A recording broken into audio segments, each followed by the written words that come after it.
2018లో ఏదైతే ఆర్ఎస్ ప్రవీణ్ కుమార్ గారు 2018లో చైర్మన్ ట్రిబ్గా ఉన్న నోటిఫికేషన్ కాపీ ఇది. 2018 ఏదైతే 2017లో ట్రిబ్ ఫామ్ అయిన తర్వాత 2018లో ఆర్ఎస్ ప్రవీణ్ కుమార్ గారు ఏదైతే ఆ రిక్రూట్మెంట్ బోర్డుకి సంబంధించి చైర్మన్గా ఉన్నప్పుడు ఇచ్చిన నోటిఫికేషన్ కాపీ.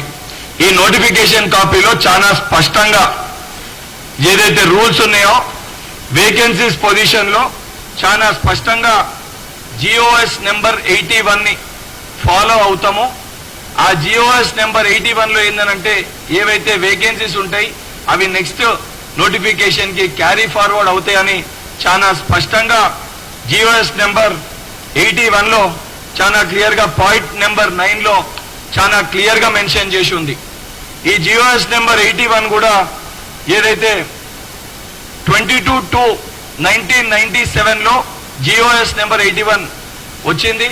దాన్ని చాలా క్లియర్గా జిఓఎస్ నెంబర్ 81ని అదే అంశాన్ని 2018 ఆర్ఎస్ ప్రవీణ్ కుమార్ గారు సార్ మీరేదైతే చైర్మన్గా ఉన్నప్పుడు మీరు అదే రూల్ పొజిషన్ని పెట్టి జిఓఎస్ నెంబర్ 81ని ఫాలో అవుతామని చెప్పి మీరు దాని ప్రాతిపదికనే ఆ రోజు మీరైతే ఉద్యోగ భర్తీ ప్రక్రియని మీరు నోటిఫై చేసి మీరు ఉద్యోగాల్ని భర్తీ చేయడం జరిగింది.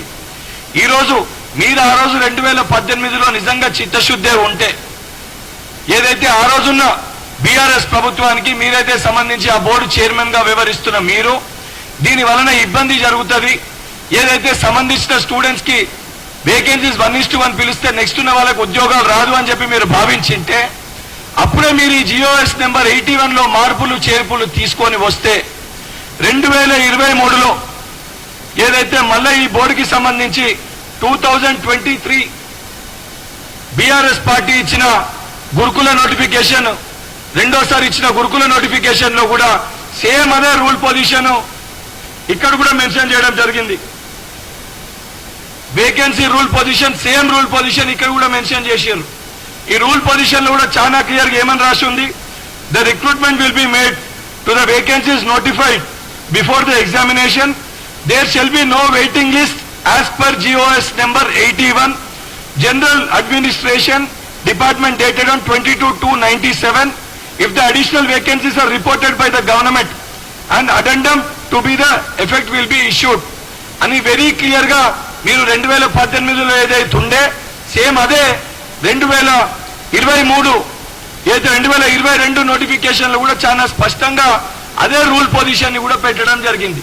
దీన్ని బేస్ చేసుకొని 2018లో ఎప్పుడైతే మీరు చైర్మన్గా ఉండే నిజంగా ఈ వాస్తవ పరిస్థితులు సరే మీ లెక్క నేను పెద్దగా చదువుకోకపోయినా సార్ నేను ఒక డాక్టర్ని, కాకపోతే మీరు ఈ రిక్రూట్మెంట్ బోర్డుకి సంబంధించి మీకు పూర్తి అవగాహన ఉంది కాబట్టి దూరదృష్టితోటి మీరు ఆలోచిస్తా ప్రతి సమస్య పైన పదే పదే మీరు మాట్లాడతారు కాబట్టి 2018లో నిజంగా దూరదృష్టితోటి మీరు ఆలోచించింటే ఆ రోజు ఈ వాస్తవాలు ఆ రోజున్న బీఆర్ఎస్ ప్రభుత్వానికి మీరు వివరించింటే జిఓఎస్ నెంబర్ 81లో మార్పులు చేర్పులు తీసుకొని వచ్చింటే 2022లో సేమ్ అదే రూల్ పొజిషన్ వచ్చేదా? మొదటి ప్రశ్న. ఇంకొకటి బహుశా మీరు మర్చిపోయారేమో, ఈరోజు మీరు బీఆర్ఎస్ పార్టీలనే ఉన్నారు, బీఆర్ఎస్ పార్టీలనే ఈ యొక్క మీరే అన్నారు మేమిచ్చిన నోటిఫికేషన్లు మీరిస్తున్న ఉద్యోగాలు అని.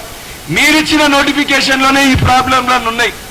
ఈరోజు ఈ సమస్యలన్నీ ఉత్పన్నం కానికి కారణము కల్వకుంట్ల చంద్రశేఖరరావు గారు ఆలోచన లేకుండా ఏదైతే సంబంధించి నిపుణుల మాటలు వినకుండా మరి బహుశా 2018లో మీరు చెప్పిండ్రా చెప్పలేదా, మరి మీ మాట కేసీఆర్ గారు విన్నరా వినలేదా మీరే సమాధానం చెప్పాలి దానికి. దాన్ని బేస్ చేసుకొని నేను చెప్పిన 2018లో మీరు మార్పులు చేర్పులు తీసుకొని వచ్చింటే ఈరోజు 2022లో ఆ నోటిఫికేషన్లో ప్రాసెస్ వచ్చేది కాదు. ఏదైతే 2023 నోటిఫికేషన్లో 2023 నోటిఫికేషన్లో ప్రాసెస్ వచ్చేది కాదు. ఈరోజు ఆ సమస్య ఉత్పన్నం అయ్యేది కాదు. అయినా కూడా ఈ సమస్యని పరిష్కరించాలి, ఏ రకంగా పరిష్కరించాలని ఒక ఆలోచనతోటి ముఖ్యమంత్రి గారు సంబంధించిన డిపార్ట్మెంట్ లీగల్ ఒపీనియన్ తీసుకొని ఆ సమస్య పరిష్కారానికై మేము కృషి చేస్తున్నాం. అవన్నిటినీ పక్కన పెట్టి మాకేం సంబంధము మేమేం చేస్తామంటే 100% సార్ నేను సిద్ధంగా ఉన్నాను. ఏదైతే మీరు అన్నట్టు వాస్తవానికి కల్వకుంట్ల చంద్రశేఖరరావు గారిని రమ్మనండి, లేదా వారికి ఆరోగ్యం సహకరించకపోతే వారి యొక్క తనయుడు ఏదైతే షాడో ముఖ్యమంత్రి లెక్క మొన్నటి లెక్క పనిచేశాను చెప్పుకుంటున్నా కల్వకుంట్ల తారక రామారావు గారిని రమ్మనండి. తనతో పాటు వాళ్ళ బావ హరీష్ రావు గారిని కూడా ఎంట పెట్టుకొని రమ్మనండి. కేటీఆర్ గారు, హరీష్ రావు గారు మీరు రండి. మీరు ఎక్కడికి రమ్మంటే అక్కడికి చాలా లెక్కలు తేల్చుకునేది ఉంది. ఏదైతే మీరు చేసిన మోసాలు కానీ, మీరు ఇచ్చిన వాగ్దానాలు ఎన్ని మోసాలు చేసిర్రు, ఎన్ని అవకతవకలు జరిగినాయి, ఈ రోజు ఈ సమస్యలన్నిటికీ కారకులు ఎవరు, అసలు జియో 46 తెచ్చింది ఎవరు, 2018లో ఈ జియో నెంబర్ 81 మార్పులు చేర్పులు చెయ్యంది ఎవరు, ఇవన్నిటిపైన చర్చనికి నేను కూడా సిద్ధంగా ఉన్నా. మరి కేటీఆర్ గారిని తీసుకొని వస్తారా, కేసీఆర్ గారిని తీసుకొని వస్తారా, హరీష్ రావు గారిని కూడా వెంట పెట్టుకొని వస్తారా? సమయము, తేదీ, స్థలము మీరు నిర్ణయించుర్రి. మీరు చెప్పిన తేదీకి, చెప్పిన సమయానికి, చెప్పిన స్థలానికి నేను రానికి సిద్ధంగా ఉన్నా.